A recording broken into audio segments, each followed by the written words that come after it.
Hello you, welcome to Geekism. We're back in Tiny Glade and we're carrying on with the build that we started in the last episode.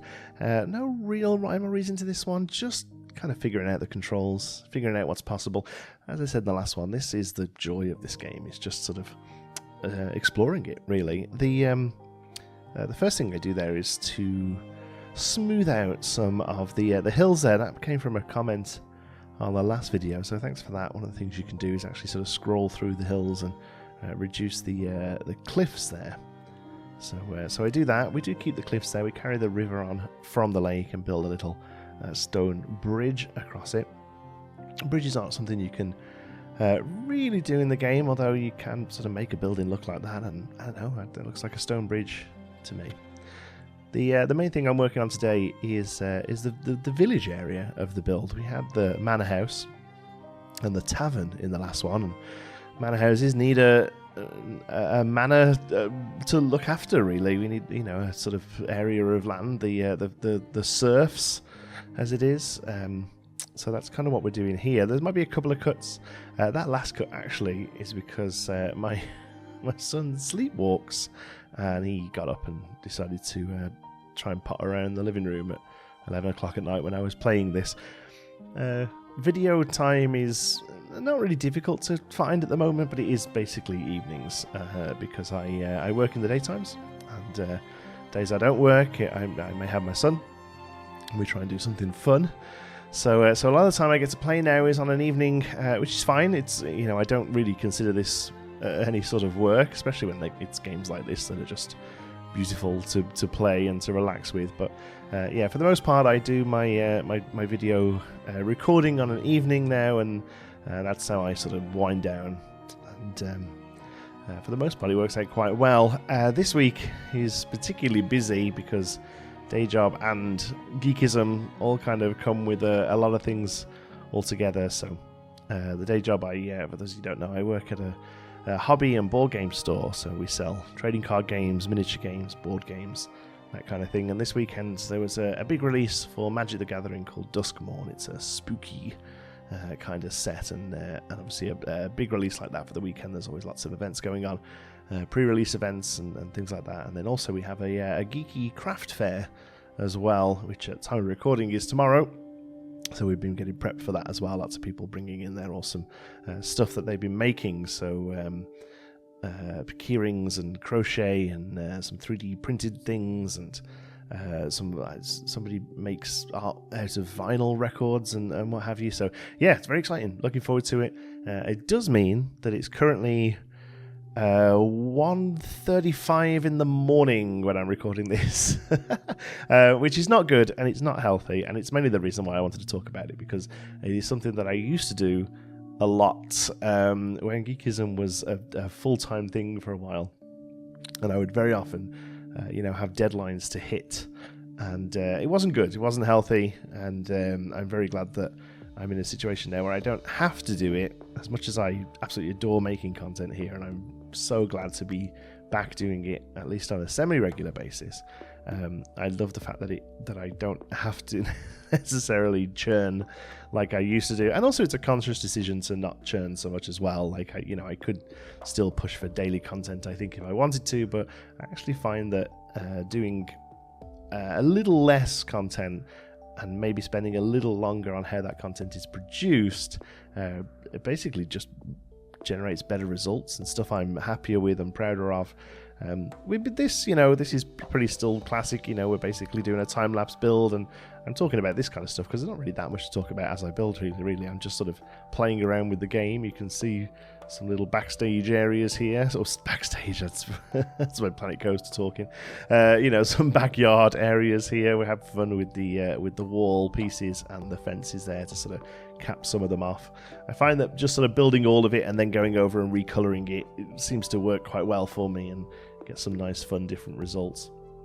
Anyway, don't have to do this sort of thing so often. I'm doing this because I want to. I want to show you more of this game. I want to play more of this game. So, but the way I show you is by getting a video out, which means that sometimes I have to sit here and chat late into the night. But I'm happy to do it as long as it's not a necessity and is more just something I want to do. But lots coming to the channel this week. It might be a busy one video-wise, actually. Having said that, we have a little bit of Frostpunk, I think. Frostpunk 2. I was very kindly given a key for that. I haven't really been able to find the time to get something out for the pre-release, so I think the game is available now as time of recording this, so you'll be able to jump in. But we'll definitely be taking a look at that one. I was a big fan of the first one. Obviously, there's lots of videos on the channel about that one, so be interested to see how the second one goes. A couple of other things as well that I'm not really allowed to talk about, but you'll see when they pop up.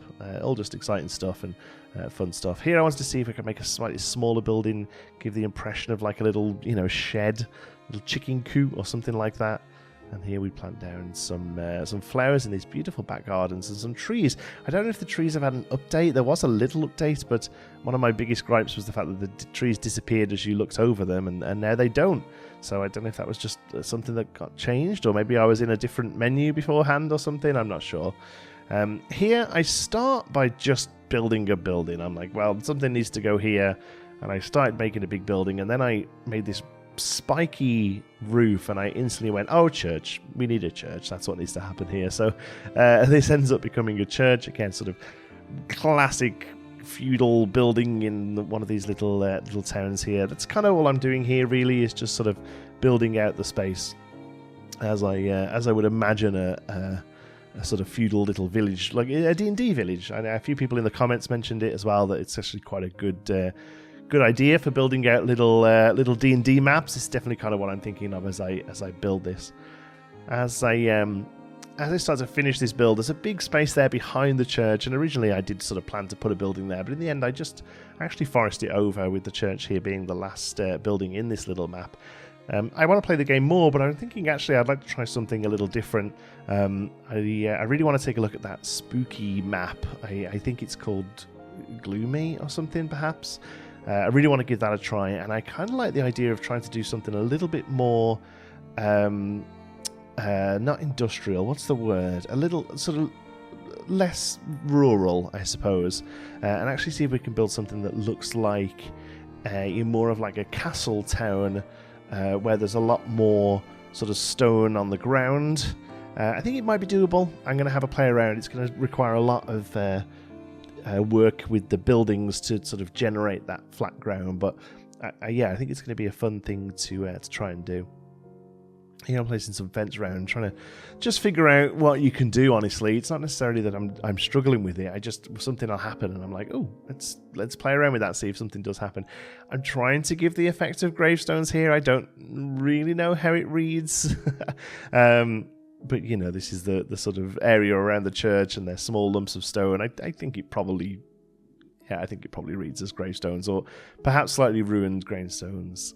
Here we put the nice stone pattern on, which I think fits the build perfectly.